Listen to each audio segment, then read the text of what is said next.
Today's card I really wanted to show you because it's got a new product on it that I've had such a good time playing with. This is your engraving art board. And I'll show you, it comes in several colors, but we're going to be using the silver today. And it looks completely black when you first use it, and we'll show you what we can do with that. The die set we're using is the Radiant Rectangles by Spellbinders. And to bring out the beauty in our engraving board, we're going to be using my A4 embossing folder called Basket Weave. You can also die cut this product, though. It's really, really versatile and easy to use. Right, let's start with that right off the bat because I've really enjoyed this. So when you see it, it comes out of the package. It's just like this. It's white on the back. I've cut it down to size, and we're going to put it into our Basket Weave folder.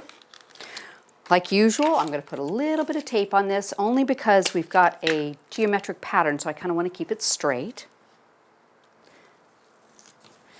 And grab our base plate for our sandwich, put our folder inside, and we use the raspberry plate as the topper.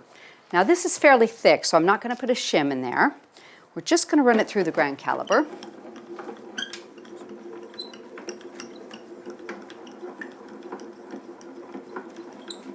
Pass that through.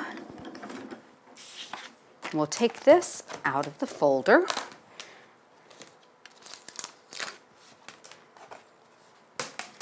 Remove our tape. And what I'm going to do is use the Tim Holtz sanding block on this, and you can see the pattern really clearly on it. And I'm literally going to just lightly sand this in a circular motion, and it's going to take the top of that black covering off and reveal the silver core. So you can really see the beauty in that embossing folder. Now when you do this, you don't want to have your craft mat underneath there because you don't want to use a sanding block under that. So just a rubber mat is fine for this. So you can see it's coming through. I've done one ahead of time, so I'll show you what it looks like completely finished. But you can see how cool that's going to look on our background. So what I've done is I've gone ahead and completely sanded one and gotten it ready to go. So I'm going to set that aside for the moment, and I'm going to show you this right here. Now this is the ribbon plaiting technique, and I love using this on my cards. It's really easy to show with a reversible ribbon. So I've got the 3/8 inch. This is a satin ribbon with black on one side, silver on the other.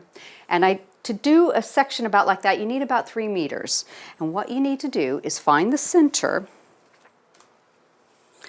even up your ends, find the center of it, and this is where you're going to start. So I just fold one over the other. Now I kind of call this the breast cancer loop because you can see I'm just holding it like that shape. Reach 2 fingers through, thumb and forefinger, and grab one side and pull it up. And that creates a slip knot, okay? You know you've done it properly if one side pulls and one side is knotted. Now, just to give you a little bit of an explanation, you have to start with your knotted side because this loop is going to be pulled back to create the shape. And I'm going to work opposite colors. So no matter what color you have showing on your loop, you have the other color upward. And you're going to make a small loop out of that and put it through. Now if this happened to turn like this when you pulled your knot, just do a little twist on it. Straighten it and orient it to the right direction. And then I'm going to put that back into place like that. Now see, I've got a loop here that's silver, and this side now is silver. So I want to do that little twist just to get it to the right color. You're always going to work opposite hands, opposite colors. Make a little loop. I'm going to go through the big loop. I'm going to grab it with this hand, and then I'm going to slide that under my thumb and pull it back into place with this one. Now if you look, I'll always have silver on one side, black on the other side, okay?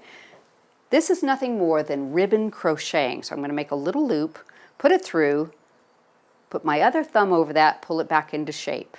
Now this loop here can be made bigger or smaller depending on whatever you need, because remember you're going to pull that back in to tighten it up. So I'm going to pull it back, switch hands, put that thumb over it. So it's just a matter of putting a loop through a loop, and pulling it back into shape. And I'll do a few more so you can kind of get the rhythm. And that's really what it's all about. It's the rhythm of this that does it. There's my loop through, slide that under my thumb. That's holding the tension. There we go. And you don't want to pull so hard that you crink your ribbon there either. You want to keep it nice and flat so you can see the colors as it builds. So there's my black loop. I'm going to work to my right side, put my silver one through there, and then grab it as it comes through and then slide it under the opposite thumb. Pull that back into shape.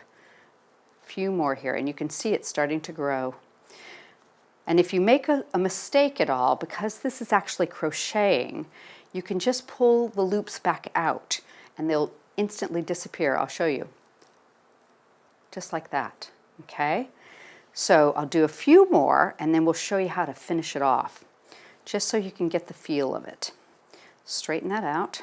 There we go.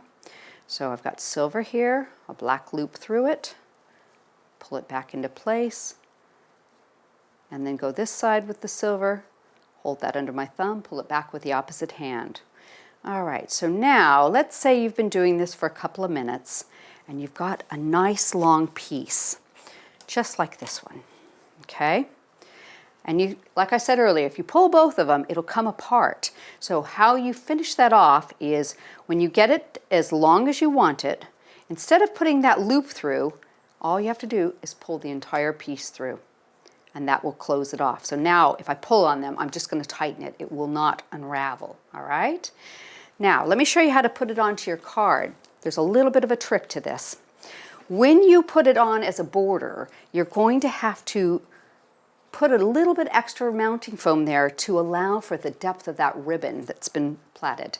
So I've got two pieces here stacked on top of each other, and I've just worked it around the back of this. And then we're going to put it onto our background piece. I've already prepared a base piece with a pierced inner ridge here. And I'm going to just adhere this with my mounting foam. And so I've got something now that's nice and flush. Not a problem there, okay? So let's move on. We'll do our die cutting next. I'm using the Radiant Rectangles, and I wanted to create a frame. So I've layered up the first three in the set, and I've taped them to a piece of white card with a little bit of wax paper in there because it's very detailed. I'm going to grab my cutting plate and I'm going to put that on there. And because I'm going to be doing the sentiment, I'm going to put that on the plate as well. So let's just tape that over our birthday wishes. And I'm going to use the oval from the same set, and we'll just put that into place. And we'll leave that there. Oh, and you know what, it might be worth mentioning, I've got a brand new cutting plate today. Not a mark on it yet. Just give me a few minutes. But if you are new to die cutting, when you do get a grand caliber, this is what you'll have, is your completely white cutting plate with your base plate. And you'll put your dies on there, and it is designed to be cut into. So I'll show it to you once we pass our dies through there. Put them through the machine. Now that first Radiant Rectangle set is very detailed, so I might need a second pass through. We'll see. Let's just look at it. Yep, still a little bit to cut right there. This one looks like we've done a good job, so we'll set that aside, but you can kind of see I'm starting to get marks put onto my board here.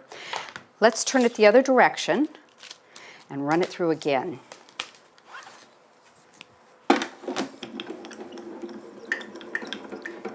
And I think sometimes it helps when you have dies like this where it's really detailed is to run it forward and then run it back again.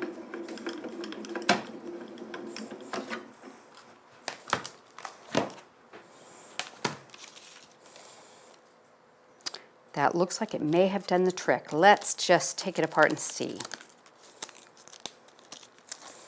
I've got it taped everywhere here, so undo our tape.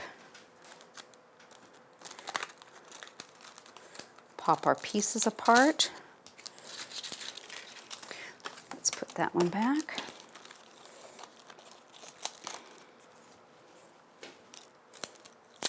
I think we've got a nicely cut frame there. And remember, you've got some wax paper on there.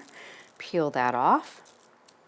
Okay, let me set these aside and clean off my little pieces.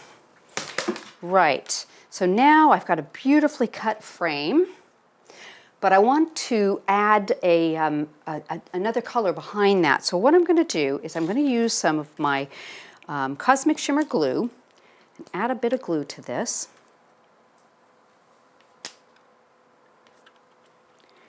And I'm going to adhere the silver card to it. And I'll show you a little trick we can do. I need that center die back. So, right, I've already cut the outside of the silver here. I'm going to line this up, but rather than trying to cut a second frame and match it up, what I'm going to do is adhere it to it. Make sure I've got it lined up nice and straight. Okay, and then I'm going to put the die back into place where it was on the original white one. And that way, I can cut the exact frame out of it again.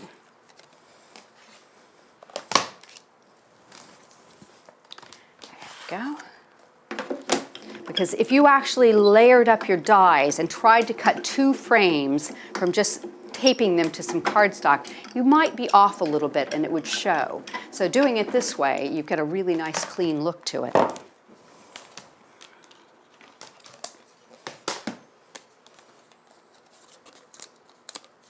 There, see?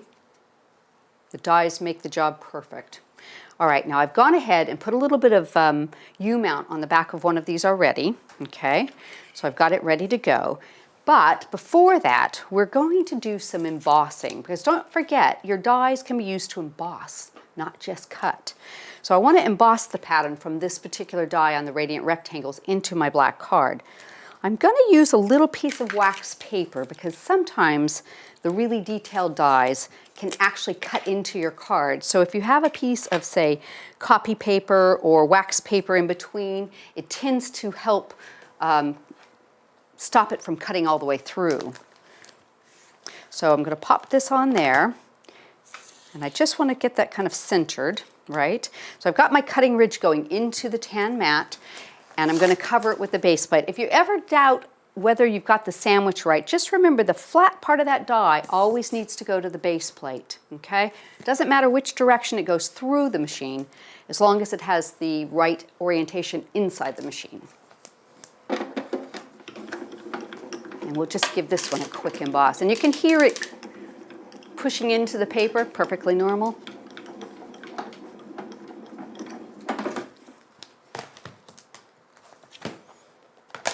Ah, beautiful. Let's show you.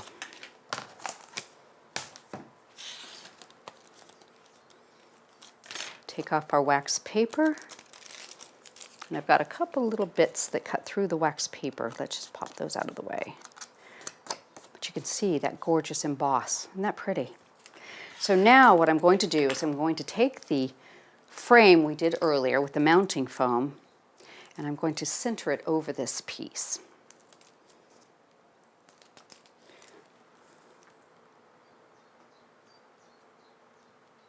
That looks pretty good. And let me find my double-sided tape. We'll go ahead and tape it into place on our card, and we'll show you how we're going to do the sentiment. I've got just a tiny little bit showing here that needs to be nipped away with my scissors. There, we don't want to spoil our card. Okay, so we're going to put this into place here. Right? So that's all ready except for our sentiment. And do you remember I cut this one earlier, and I'm going to do a little bit of inking with it. Now, let's use a bit of wax paper. I don't have my craft mat handy, so I'm going to use just a little bit of wax paper. And I'm going to use my Distress Stain. Now this is the Brush Pewter Distress Stain by Tim Holtz.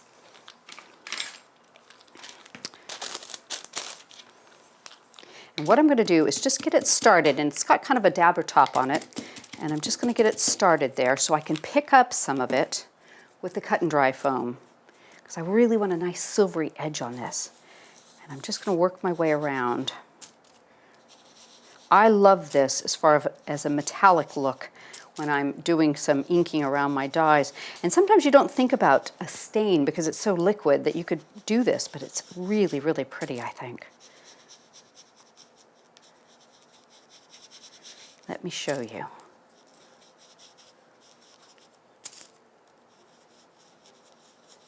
There we go. Let's pop that one out for you. And look at the shimmer you get on that. Can you see that? Get a little bit of that shimmer coming through from that stain. It's highly metallic looking. So I'm going to add some mounting foam to the back of that.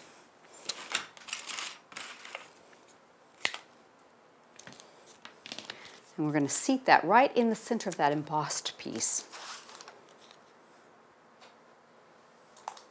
There we go. Now, the last thing we need to finish this off is I've got a bow that we've tied out of the same color of the reversible ribbon, only it's thinner. This is the 1/16 inch. Oops. And I'm going to add a couple of pearl stick pins because I love them. Let me get that one on there. And I think that's going to be the perfect embellishment for the side of that card. Let's put those in there firmly, kind of spread it around.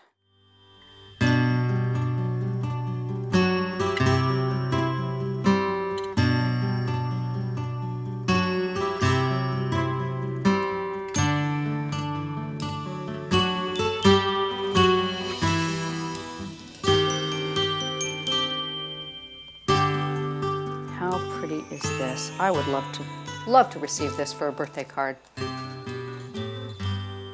How about you?